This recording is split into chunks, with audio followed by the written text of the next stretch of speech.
Well, it's been confirmed by Specialized this recall is fair dinkum, and they are got a new puck that goes in there and a new reinforcing piece that goes down the top of the fork. But it does beg the question, are these integrated systems really safe? So let's roll that intro and let's have a bit of a discussion about these new systems they're bringing out on the market.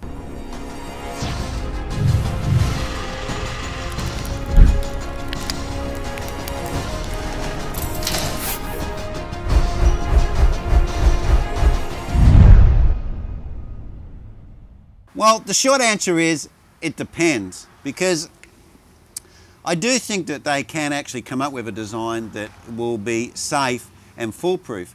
But the problem with it is that weight. Now, we need to design something that is not going to add significant weight to the bike.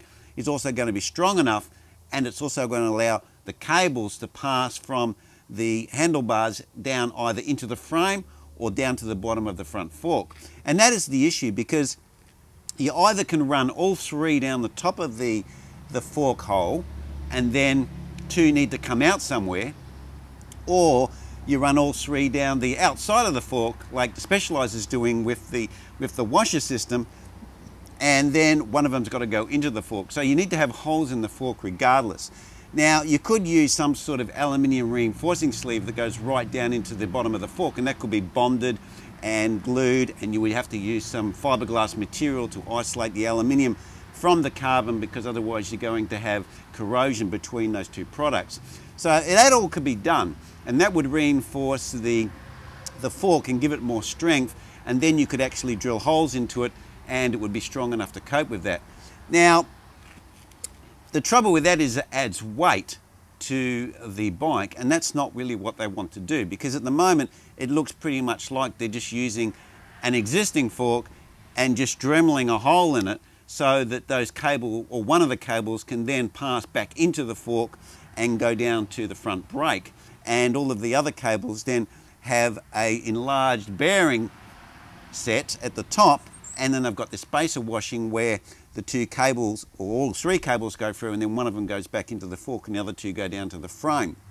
Now, the problem I see with this is you've got a fixed bearing, and then you're placing a puck in there that's got holes in it. Then you're putting a pressure ring on that fits onto the fork, and onto the fork there is no seat to hold that in place. So you potentially, as you're applying force to the handlebars and movement on the fork, that actually could be slightly moving or flexing and causing the damage to the fork, because it's only carbon, it's only soft. And also you've got hoses going through that puck that are moving as well, because you're turning the handlebars, and these things will either want to feed through that puck or and also flex as well. So that's also going to apply pressure to the puck and may try to twist it depending on how it's been assembled. And so these are the problems. Now, there is a number of designs on the market which are using different techniques to get those cables from one place to another through the integrated system.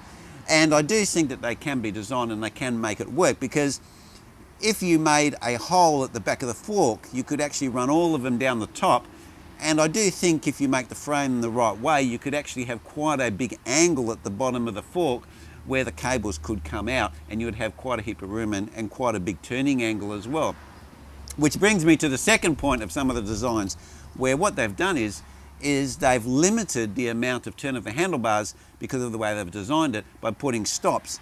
And if you've checked out Leshier Technique, you'll know that a number of frames have come into his shop where they've been damaged because the handlebars have been moved or turned too far because the bikes fell over or they've been in a crash, and then that damages the frame and the frame's finished. And the manufacturers won't stand by the warranty because they say, hey, it was not used as per it was designed. So that's the situations we have with these integrated systems.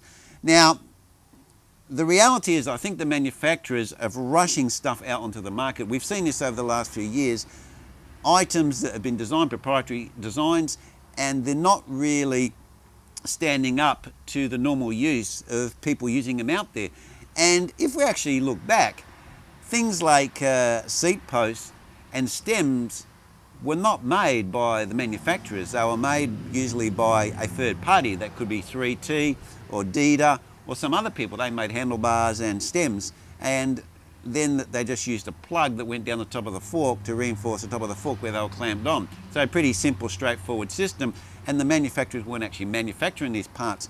So not only do they have to learn how to manufacture these parts, they also adding on extra complexity because they want to integrate them. So that's where I'm at. I don't think that they've really done enough testing, because I mean it's not an impossible task, but there is a trade-off between weight and strength there, and how you're going to design it if you want your cables to be concealed. Okay guys, well I just wanted to do a bit of a follow-up to this recall that Specialized have, and have a bit of a discussion about integrated systems. And I suppose at the end of the day it comes down to you guys right out there. Do you want to spend the money on these sorts of systems, or you know, is the fact that it's going to look really schmick outweighs the fact that, hey look, you know, I'm willing to take a chance on a beta design. Okay guys, well that's where I'm going to leave it, and I'll see you next vid. Cheers.